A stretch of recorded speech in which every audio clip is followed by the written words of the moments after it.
2013లో కేవలం ఒకే ఒక వ్యక్తి యునైటెడ్ స్టేట్స్ ఒక పవర్ఫుల్ అండ్ సూపర్ సిటీకి పట్టపగలే చుక్కలు చూపించాడు.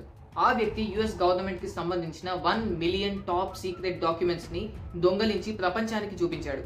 అప్పటి నుంచి ఇప్పటి వరకు దాదాపు 11 ఇయర్స్ నుంచి ఈ వ్యక్తి అమెరికాస్ మోస్ట్ వాంటెడ్ క్రిమినల్ గా నిలిచిపోయాడు. యుఎస్ గవర్నమెంట్ కి చాలా డ్యామేజ్ తీసుకొచ్చినప్పటికీ ఇతని ప్రపంచం ఒక హీరో లాగానే ట్రీట్ చేస్తుంది.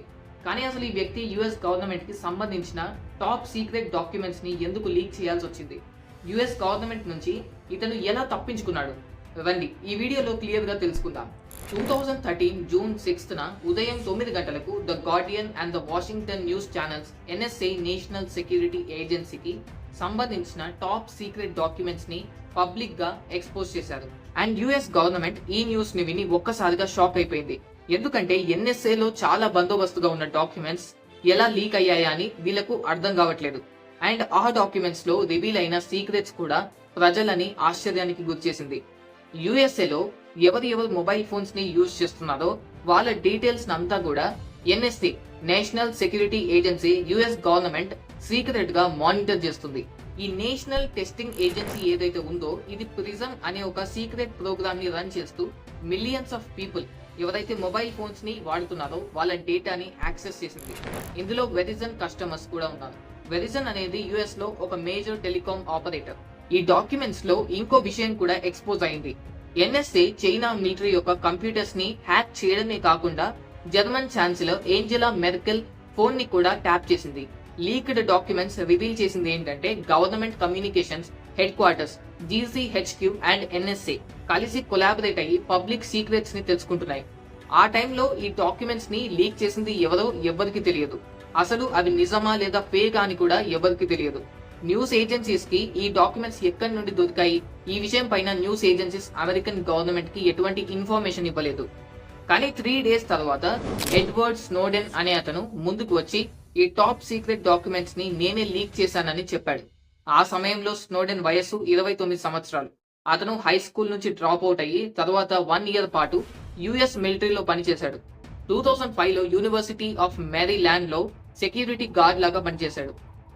అయితే ఇక్కడే ఒకటి గమనించాలి. ఎడ్వర్డ్ కి కంప్యూటర్స్ పట్ల చాలా నాలెడ్జ్ ఉండేది. ఎలాంటి కంప్యూటర్ సిస్టమ్ అయినా హ్యాక్ చేయగలిగే టాలెంట్ ఉండేది. అతని స్కిల్స్ ని చూసి సిఐఏ అతనికి జాబ్ ని ప్రొవైడ్ చేసింది. అండ్ 2009లో American tech giant Dell NSA computer systems ని అప్గ్రేడ్ చేయడం కోసం ఎడ్వర్డ్ ని హైర్ చేసుకుంది. అక్కడ అతను సైబర్ స్ట్రాటజిస్ట్ గా వర్క్ చేస్తూ సెన్సిటివ్ ఇన్ఫర్మేషన్ ని యాక్సెస్ చేయడానికి కూడా అతనికి పర్మిషన్ ఉండేది. ఎన్ఎస్ఏ సిఐఏలో ఎడ్వర్డ్ కి మంచి పేరు వచ్చింది. కానీ ఎందుకు కొన్ని రోజులు గడిచాక ఇవే ఏజెన్సీస్ ఎడ్వర్డ్ ఒక క్రిమినల్ అని దేశ ద్రోహి అని ముద్ర వేశాయి. ఎడ్వర్డ్ ఎన్ఎస్ఏలో పనిచేసిన కొద్ది రోజులకు అతనికి తెలిసింది ఎన్ఎస్ఏ ఎవరి పర్సనల్ డేటానైనా యాక్సెస్ చేయగలదు. ఎడ్వర్డ్ కొన్ని రికార్డ్స్ ని కూడా చెక్ చేశాడు.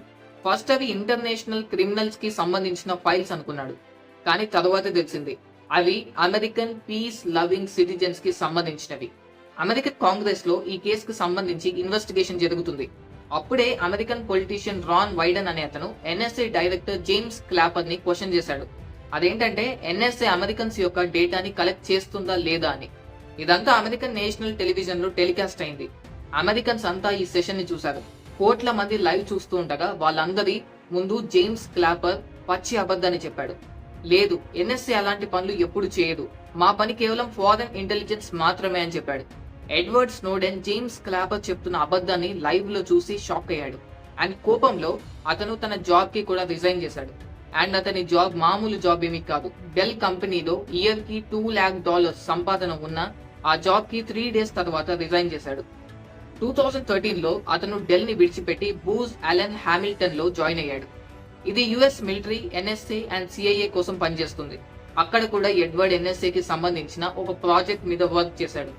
నేషనల్ సెక్యూరిటీ ఏజెన్సీ చెప్పింది ఏంటంటే ఎడ్వర్డ్ 20,000+ డాక్యుమెంట్స్ ని సర్వర్ నుంచి హ్యాక్ చేశాడు. వాటిని లెక్క పెట్టడం కూడా చాలా కష్టం. ఎడ్వర్డ్ సిస్టమ్ ని హ్యాక్ చేసింది ఏవో పెద్ద హ్యాకింగ్ టూల్స్ తో కాదు, జస్ట్ ఒక నార్మల్ యూఎస్బి పెన్ డ్రైవ్ తో. కానీ ఎలా? నార్మల్ గా చిన్న కంపెనీస్ లో కూడా డేటాని హ్యాక్ చేయకుండా ఉండడానికి చాలా జాగ్రత్తలు తీసుకుంటారు. అలాంటిది ఎన్ఎస్ఏ నేషనల్ సెక్యూరిటీ ఏజెన్సీ లాంటి పెద్ద ఏజెన్సీస్ లో డేటాని యాక్సెస్ చేయడం లేదా హ్యాక్ చేయడం అంత ఈజీ ఏమీ కాదు. కానీ ఎడ్వర్డ్ తనకున్న నాలెడ్జ్ అండ్ స్కిల్స్ ని యూజ్ చేశాడు. అండ్ తను పనిచేస్తున్న లొకేషన్ ని అడ్వాంటేజ్ గా తీసుకున్నాడు.